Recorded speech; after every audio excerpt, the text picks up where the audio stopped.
All right, I'm Alex Distefano. Welcome to our second edition of the tapes from Blue Beach Studios in Redondo Beach. Please check out bluebeach.tv and make sure to subscribe to our Patreon. Today's special guest was legendary professional MMA fighter Jason Mayhem Miller. He joined us for a conversation about his favorite martial arts, his unique style. He also talked about his filming hit show Bully Beatdown for MTV about 15 years ago. And he got pretty deep and open with his struggles about mental health issues and talked relationships and addiction. And then he also explained how he got a gig as a news anchor on the world famous Adam Carolla Show podcast. This is a really fun, cool episode. It was one to the books. Thanks, Steffi Gotti. Thanks for listening, and make sure to check out bluebeach.tv.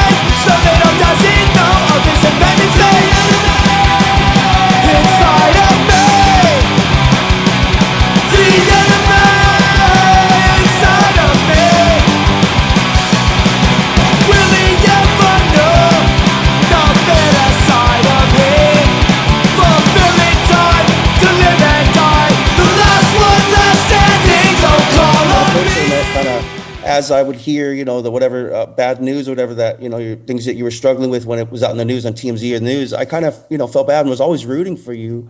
And yeah. Look, man, if you're not going to take care of yourself, the whole world won't. You know what I mean? I like went through a dark period where I was just lost in the sauce, here and there and everywhere. I couldn't get it together. And one day you got to snap out of it or you don't. It's up to you. That's everybody's story. Mine just involves a little more salacious details, Everyone else has their own struggles. Yeah, no, definitely. But a lot of it was kind of in the public. And you mentioned how, there's all these bad headlines about the struggles you've had. So I can't imagine, dealing with it, but then also having it be in the public, a big scandal in the news, TMZ and stuff. Oh, yeah. It's a nightmare, If you have any kind of crisis, it gets exploded to 1100. But I chose this lifestyle.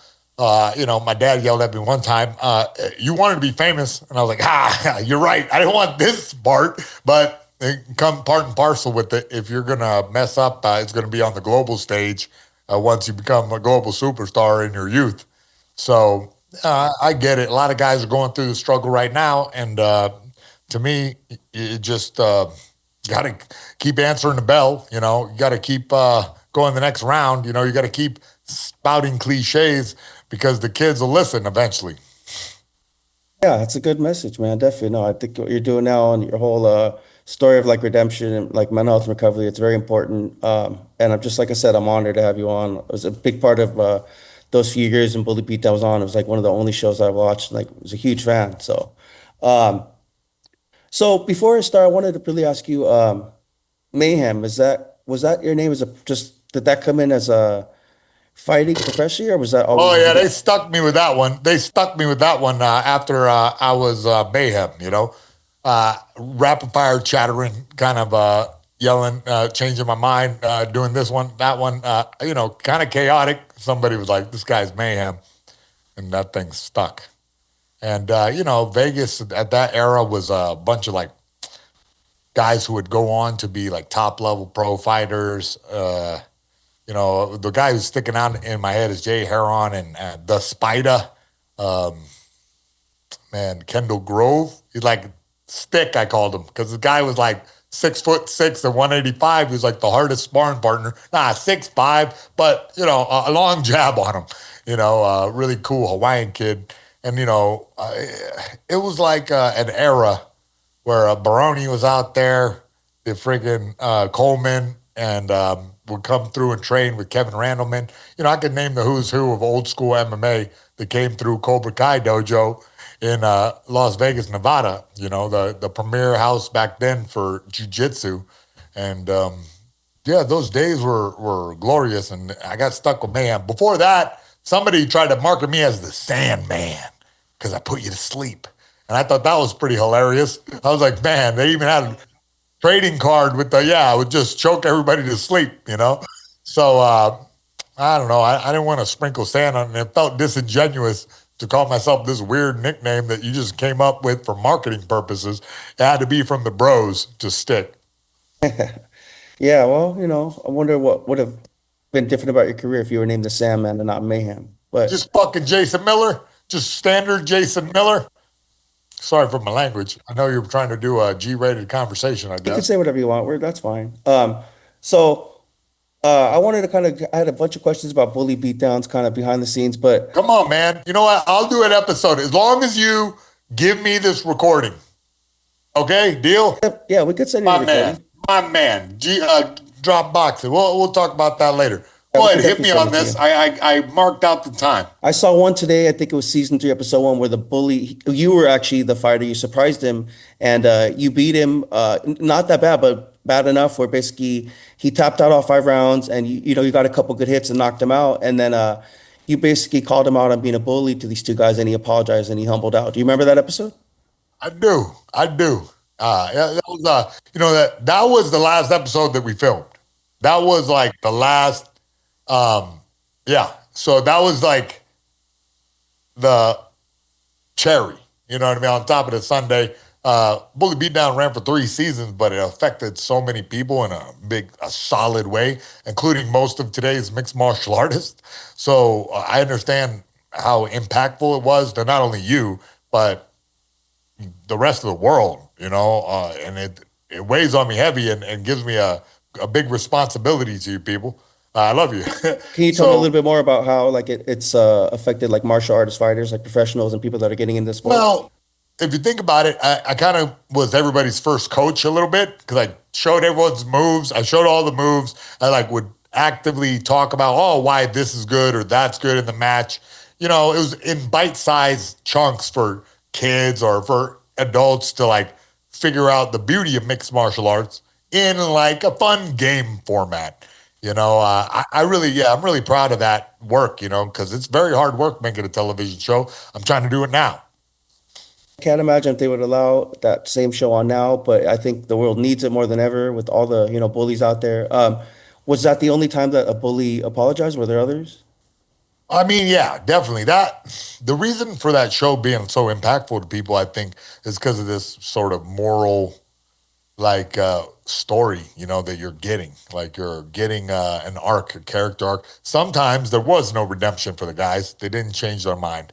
Other times a little more satisfying. Guys looked at life differently after going a couple rounds. Yeah, no, definitely. That was the one I saw. It kind of was very impactful, very emotional, and hopefully the guy changed. In all the seasons doing it, in any of the episodes, were any of the bullies ever seriously injured, where they had to go to the hospital or put in a coma or seriously injured?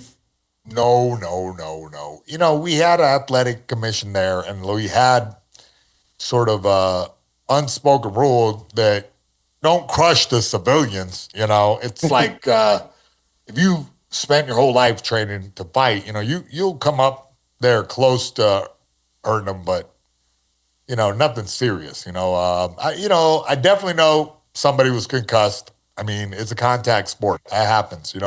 But overall, the injury rate in Bully Beatdown was than lower than the testing phase because a producer who wasn't very athletic got seriously injured in the study for Bully Beatdown. Guy had no martial arts experience and just didn't realize that you can get injured then. But as far as the testing went, it went bad. But then when we did the show, fantastic because we had all the top quality staff there. Right. Okay.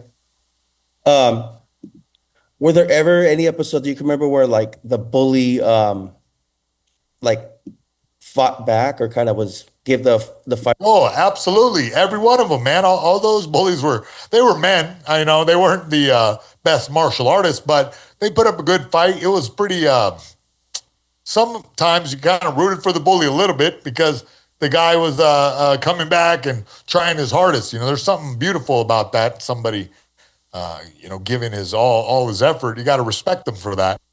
And yeah, there were moments of like Jake Shields like got kind of outstruck by his guy, and then what else happened? The Thomas Denny like played around with this guy too much and kind of let the money evaporate. Then who else? Yeah, Machine Gun got sat on his butt by this cowboy hockey player from Texas who hit him with the overhand right cowboy punch.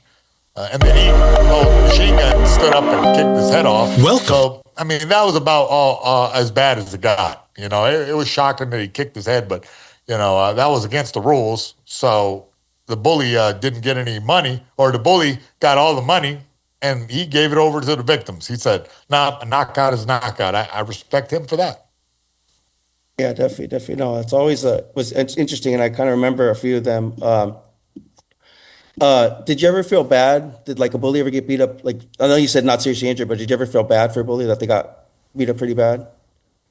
Listen, man, I got empathy for all human beings. You know, I got empathy for all human beings. However, in the competition arena, you're putting it all on the line. That's just the reality of the situation. That when you step in there, okay, all the internet trolls can say whatever they want, but you're in there and, you know, deserve respect. That's the reality of the situation. If you're man enough to stand against me, then you're man enough to have my respect. So, you know, I felt bad for him, sure, but that's the business. Yeah, definitely. Did during your time you're doing it, did any of the bullies like ever reach out to you afterwards and kind of, you know, You know, I think the only contact I had with I don't know. I guess I would guess it was probably a bad moment in their life. You know, they lost the fight for sure. 10 out of, I mean, you know, we had one bully, the Russian bully that made the money, but the rest of the people, you know, didn't take home the entire cash prize. So that being said, I'm sure that they aren't seeking me out. They didn't have a great day that day when they were hanging out with Mayhem, but maybe next time, you know, we'll have a good time. Have a coffee. no, definitely. Um, Let me see here. Do you think that they would ever allow, like I was kind of saying earlier, do you think that in today's climate they would ever allow you to do a show like that again? Well, absolutely. I mean, a show like that, you know, Bully, everybody wants it back. But guess what? I don't see it back yet. I don't see it back.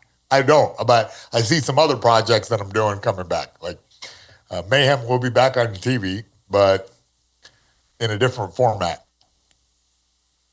Okay. Can you tell us any more about that? Or is that still kind of a lot in the works or? Yeah, it's cooking. Yeah, all right. I mean, are you still like you're shopping for it? It's kind of, you still have plan, it's still in Yeah, production or I'm you putting all the look nowadays. Okay, you talked about Bully Beatdown Mayhem, right?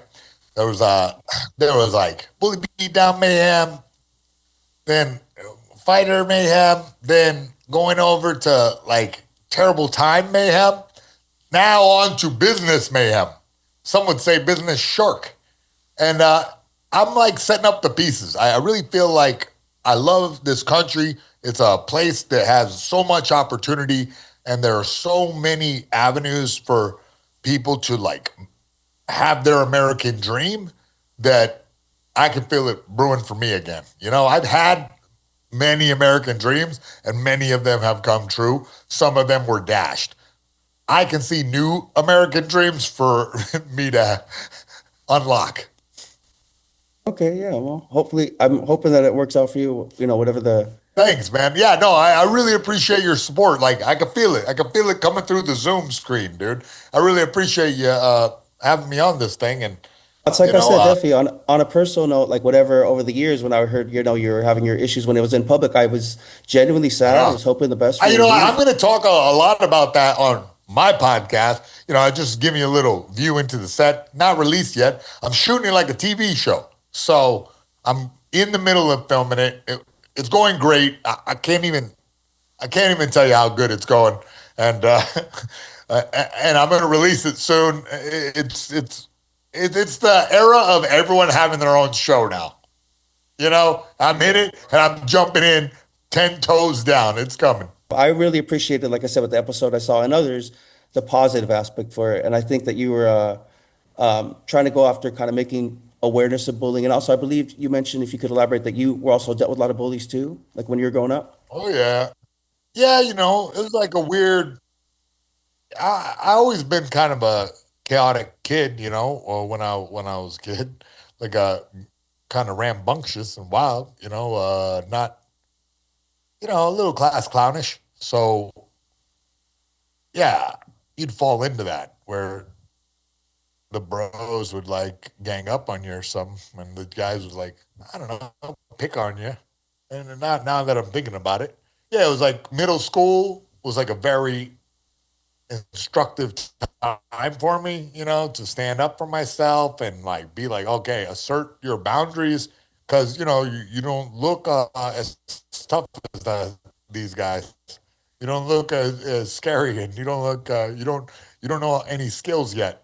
So yeah, like I didn't know how to navigate the world, and guy, you'd get into scrapes here and there and everywhere, and so I was kind of wits were pretty keen, and my fists got tough from that era onwards. Then once I found martial arts, this dissipated.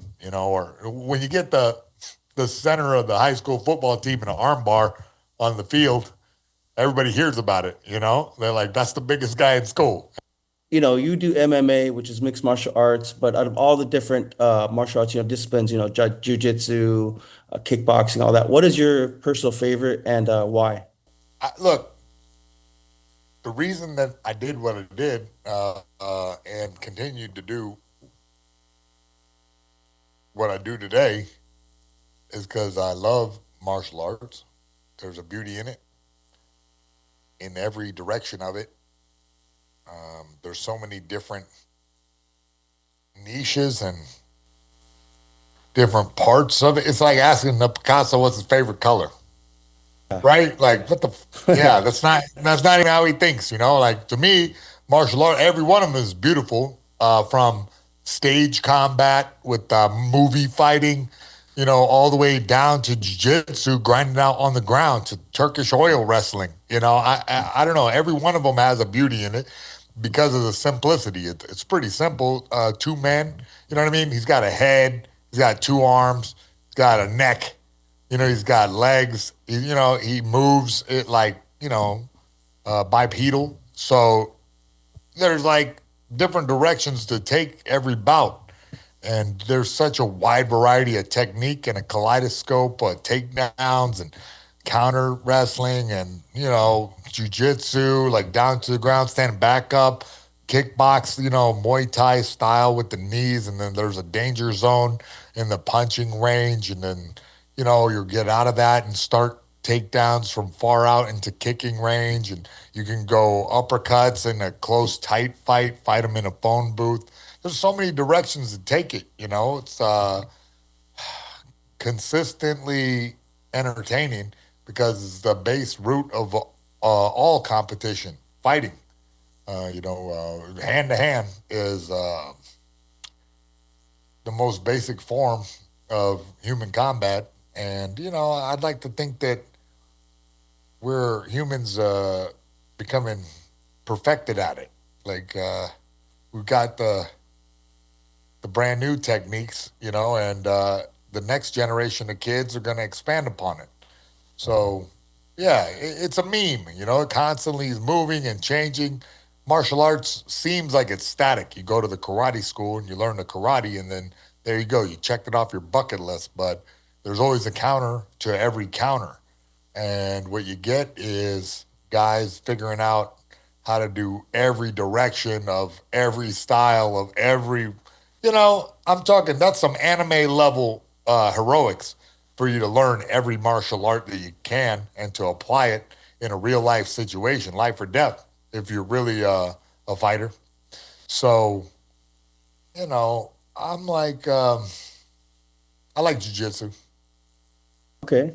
And I mean, is that because of the, But MMA is almost its own style now. You know what I mean?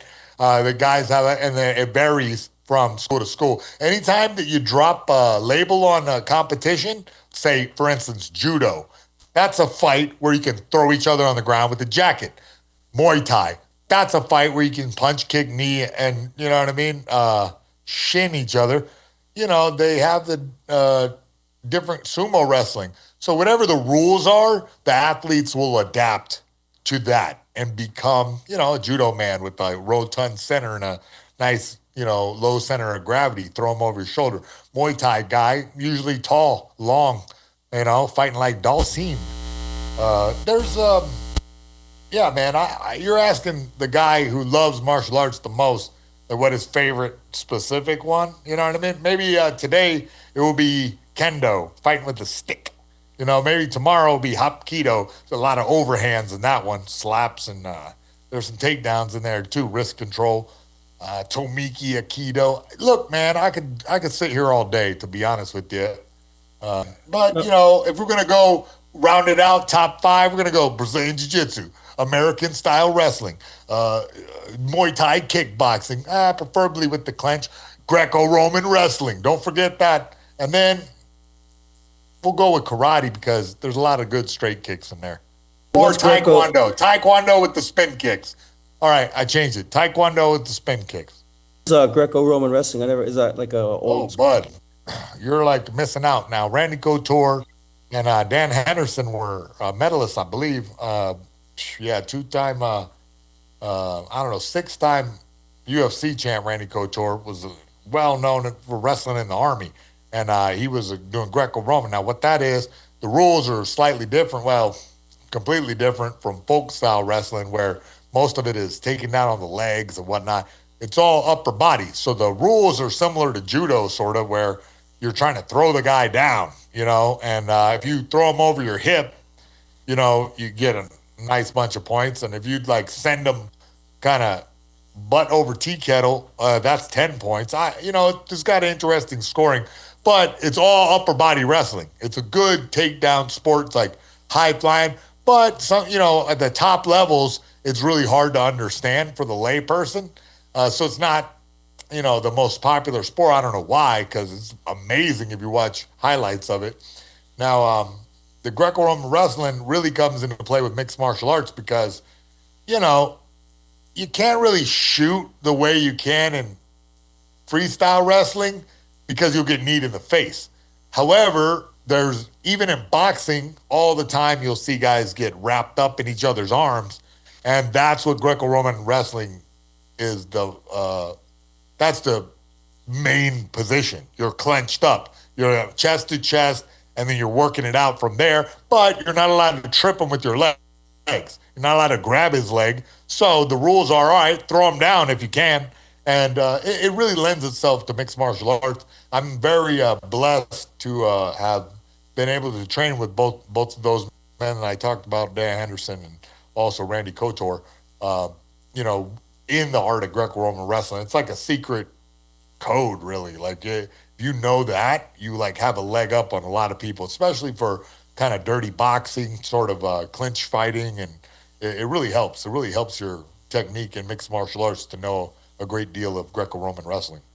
Oh wow, I never really heard of it. Is it pretty big among fighters? I mean, people know about it, but it's just not a mainstream thing yet. People know about it, but I'm trying to make it have a comeback. You know, I think that it really deserves its spot. And you know, what happened in recent martial arts is that they've incentivized a lot of knockouts, and I get it. So the athletes are trying to make that extra money by getting knockouts, but the takedowns, like throwing a dude down on his head, you know, is like a pretty good knockout if you can get it. And I think that people are going to start doing those type of takedowns again.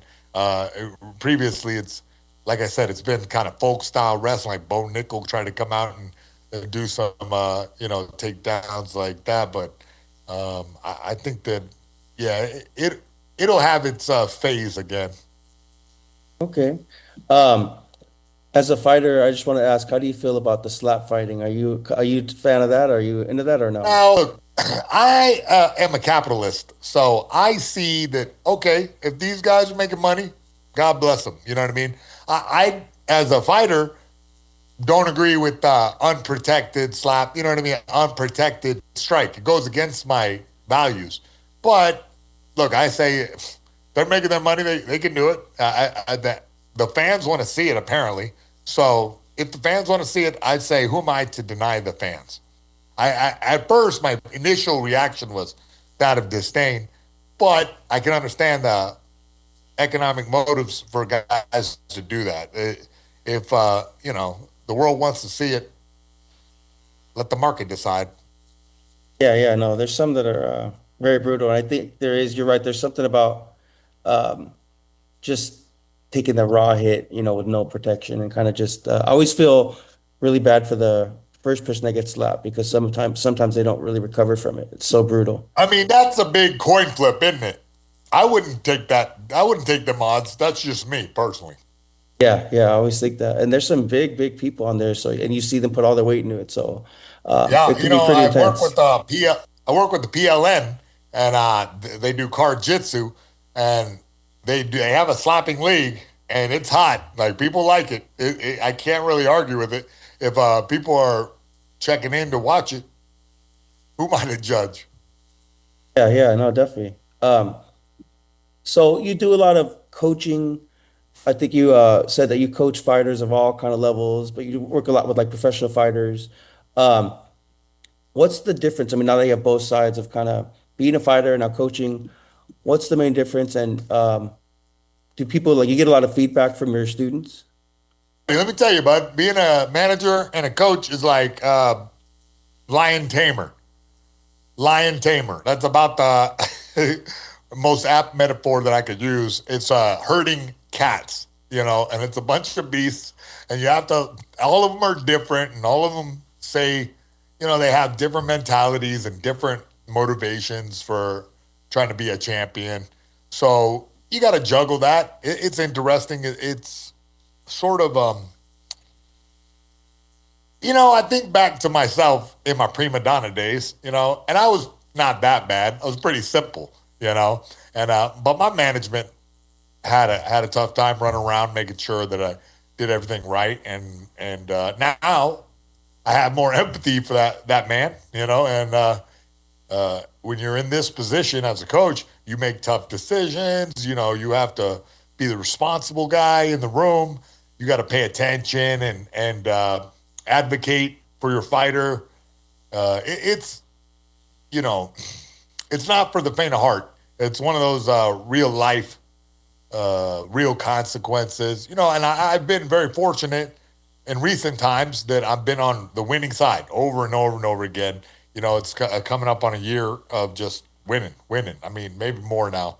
I'm not keeping track because look, every fight is the new one, a new one, a new one. It doesn't matter the next one, the next one, the next one. We're here in this one. We're here in this fight. So I'll be signing guys to another contract for the end of the summer now, but all the guys won their fights in the springtime, and we'll do the next wave. It's just back into the life. It's a lifestyle, and it's one that you don't have to be born in it necessarily, but you have to commit to it from a young age to develop the discipline and focus and um, grit necessary. Because everyone likes to pretend they're born with grit. You're just innate toughness, but that's something that's developed over time and practice and focus, determination, and every practice. I'm just real proud that I get to work with any of these guys. It's very yeah, it's humbling. It's a humbling experience transferring from being a fighter, being on top of the world and falling down, and then building yourself back up, and now building up other men and women. Like building people up is like, oh man, there's some type of heartfelt dopamine response that I can't even put into words exactly. It's very, Spiritual? Would you say it's like training in there the we go. That's a spiritual? beautiful word. I guess spiritual is the right word. You just know that you're a part of someone else's story in some way, and it's one of those man, like real life, real life. The guy wants to achieve something, you get to be a part of that, and it's almost like a reliving my youth. Go. Yeah, that sounds good. I mean, that's always good to know. And you've had both Except now I have like a boatload of fights. Like I have, like, you know what I mean? I have a fight every other weekend. It feels like. So I get to be involved. It's really great. It's really great, man. These guys, Knife Face and Brady Hong, those two guys, new kid Nehemiah. It's yeah, Rogers. That kid is a beast too. All these guys that I'm looking after, Latrell White. I'm just thinking out loud because they're on their journey, they're like on it, and I'm on a whole different one. So it's fun to watch them go through that one because it's so similar to the one that I went on, and I'm getting to watch from the I'm getting to watch from the best seat in the house now. Well, they got the best seat. They got the best seat, the second best seat in the house. it's like a cool journey. You're kind of like you've experienced it, now you're kind of getting to see the younger generation experience it too, and you've already been through it, so it's like you have a different perspective on it. So, you mentioned that you do have some women fighters. Are they like training to be professionals, or is it more self-defense? Yeah, Or yeah. I have one that's professional but been out of action. Jasmine Pouncey. She is. You look into her. She is a very active. She's an active fighter a little while ago, but ran into life, and she's been waiting to get back in there. I think she's going in September, so she's training back. You got to diet correctly. She was out of the game for a minute and decided to step back in, and she's very talented and been working since a child. So she really knows what she's doing. She's got to get into that perfect shape to be the pinnacle of her own self. yeah, do some of your students kind of deal with similar issues that you dealt with kind of just mental health and kind of taking care of themselves and balancing out life and fighting? Look, I'll tell you what, Knifeface is the biggest advocate for sobriety. He was like kind of a street tough for a good long while in North Carolina. And, now for 13 years, he's been sober and cleaned up his life, fixed it, champion, goes to church every Sunday. He's a sort of, everyone looks at me as, oh, wow, Mayhem, you got your life together. This guy, Knifeface, Seth Coleman, had it way, he had a way wilder ride from a younger age and then sorted it out. He's kind of a great example for people to see how you can run things off the road and then get them back and, show up and be a hero to the people. Cause, he's got a flashy fighting style and, those kicks and punches are really sharp. And, he always is humble in every fight but he just keeps winning. He's great. He's great. I think he's going pro right now. He's a high level guy for the amateurs, but now it's time to take him to the next level. I'm pretty sure it's happening soon. Okay, cool. Yeah, yeah. I don't know if you've been open with your like battles before, mental health, but does as Dude, I pretty much, I'm like, I won't say an open book, but definitely you can read the table of contents. I'm like one of them guys where, look, I did what I did, and I did the time for it. I'm, only God can absolve me. It's how it is. It's like I'll just say that I am so sympathetic for the plight of the Californians that are on the street because I can see how the system will run you down over there. It's so hard to have sympathy for that guy at Starbucks that's got his bags all out everywhere and it's just like begging for some air conditioner because he's got stuck in the valley and he got nowhere to go. Look, I get it, bud. But get off this. It's like, got to get it together. There's programs out there for people to get it together, and I'm living proof. There's a way where, it's hard. It's so hard, and I'd like to make it easier for people, but I only have so much limited power. I'm just a regular Los Angelino like the next man, and I'm just trying to, advocate for the guys. But the real problem is that, it seems like the programs are well staffed, but not always effective. And so what you have is endless amount of people crashing out of jails and prisons straight into the street with nothing to do but get high. So that's what they do. And, you can call that a personal problem until they set up their tent in front of your house. And now it's a societal problem. And so now we passed that. So, short of some type of sci-fi eradication where Terminator robots walk down the street and burn these people alive, I think there's a much more humane way to sort that out. There's got to be, enormous training camps formed to help the people to rise up out of this, and it's also that personal responsibility. There's some way to, form up a charitable organization that's not just going to go to waste. There's some way to do it. There's some smart board out there that already has the framework, and it just needs execution. I don't know. I have strong feelings about it because I've seen how that happens, and see how your life can get turned upside down by a few different choices, and then suddenly you're contributing to the homeless epidemic.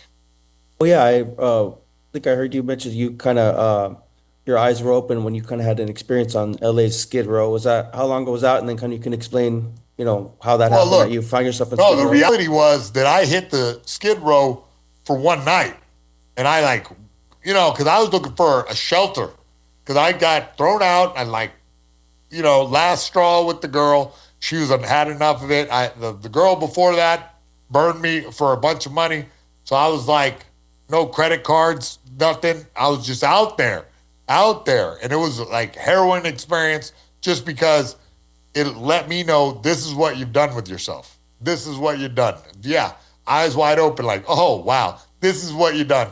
It was your choices that made all these this terrible day, nightmare that you're living. It was your own choices, so you live with them, and yeah, that's that was my bootstrap moment, if you want to call it that. Like, yeah, you better get it together, or this is your life right here, and overall I'm glad I had it. There's a reason they call it rock bottom. And I'm glad I'm climbing up out, and I got this crazy momentum. Everything's going great for me all the time. Things just work out. I that magic spiritual sort of thing that you say, you're putting out good energy or whatever, you're getting it back. You're manifesting your destiny because you just keep doing positive things, making good choices, helping everybody you can, and somehow the love comes right back to you. It really is. It's humbling. Well, that's one of the things that stands out in your story, and I'm glad that for the past few years, have been able to kind of focus on the positivity and recovery. It's good to, know that you've, dealt with that stuff. But it seems a lot of it kind of, maybe you can correct me if I'm wrong, but at least some of it kind of was dealing with, toxic relationships and that kind of stuff. Is that kind of an ongoing thing where you're still kind of, Oh, getting but therapy and mental yeah. health issues? I think I dated the queen of toxic relationships a while back. You know what I mean? She spoiled me so bad. She ruined me so bad that it carried over to the next girl. There was like a nice girl that you know what I mean. She caught the hell because that lawyer woman burned me real bad. Manipulated me real bad, and it's my own fault. But us men, we get a little dumb when you fall in love. And I gotta admit that I was in foolish love with the idea of a person instead of who they really were. And they showed me a few times, but I was too lost in the sauce to even pay attention to it. I was like, whatever. Yeah, you're the greatest. And look, that happens. I'm glad that I fell to a romance scam early than later in life. You know what I mean? I already now you fool me once, okay? Shame on you. All right, no, won't be fooled again. So Yeah, no, it definitely it's happens. it's a lifelong learning lesson what you're doing, and you can't trust everybody, and you gotta take care of your own stuff. You can't outsource being an adult to a romantic partner. Because then you know what I mean. Then you're just in the car seat, drinking a juice box, and she's doing whatever she wants. I learned the hard way, and I can laugh at myself about it now because I'm climbing back up. But it really, yeah, I didn't even have to get divorced to lose everything. I just, did it the quick way. It's yeah, it's funny, man. It's funny now because I'm sitting in my studio, like having fun and chatting with you on this thing. But at the time, it wasn't, and I was in hell. And like I said, it carried over to the next girl who was, a good girl, but I was traumatized and shell shocked, and I was out of it, and I messed my life up further because of that. I guess I just had to pay a giant karmic debt to America, and I feel like I have now and can clearly focus on the future. And yeah, man, it's a wild ride being Mayhem. Oh no, definitely no. I mean, and like I said, I've always rooting for you since I was a fan from Bully Beatdown. But I think everybody has that. But do you have any particular kind of rituals or things you do? I mean, aside from fighting and training, but anything else you do to kind of keep in check, these issues you have with mental health, whatever? Is it it's a process, but I The big one is going to, and I'm in the bind here. I got to get over there. The big one is emerging veterans and players, yeah, which yeah.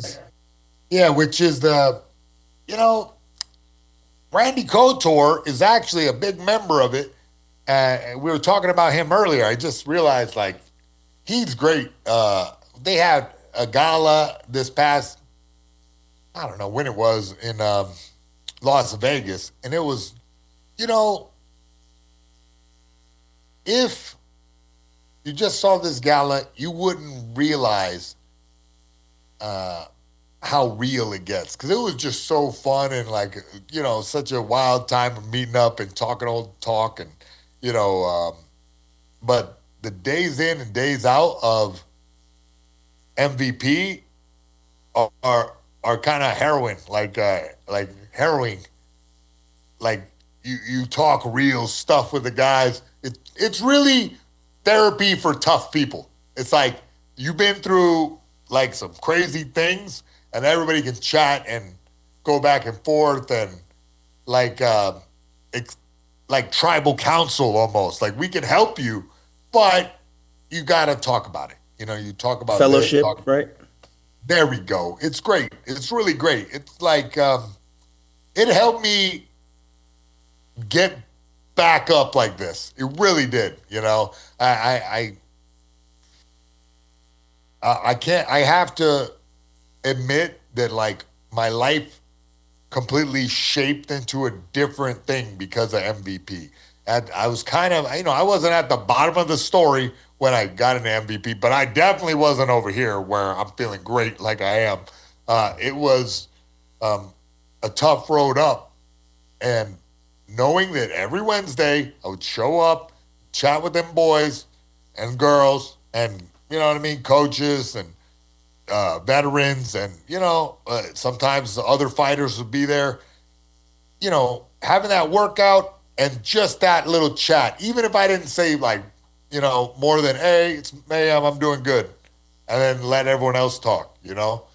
But I do like to talk, so I was chatting it up with the guys and kind of figuring things out because if you just start getting it going, you'll realize a lot of things. And I didn't have a friend group to talk to for many years. Like I was just out there like by myself. And so to have that changed my life in every way, including fundamentally being able to be calm and reintegrate into society. Oh yeah, that sounds powerful, man. It sounds very powerful.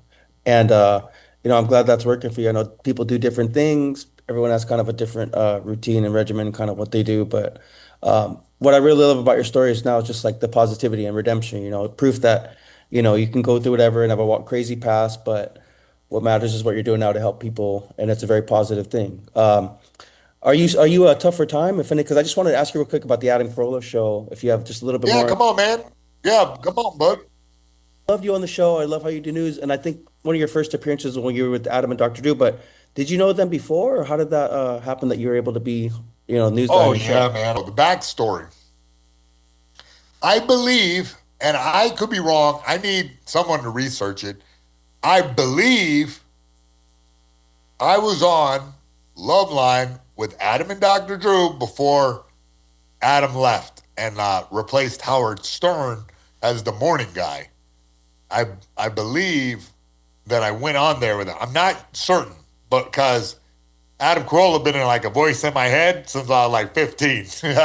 I listened to that show religiously, maybe 14 even. I don't know. I don't know when I started listening to K-Rock, or I listened to the on my local channel in North Carolina, Adam Carolla, and I thought he was hilarious. And it was like, oh man, this guy is clever, real clever. I realized that sort of a wordsmith.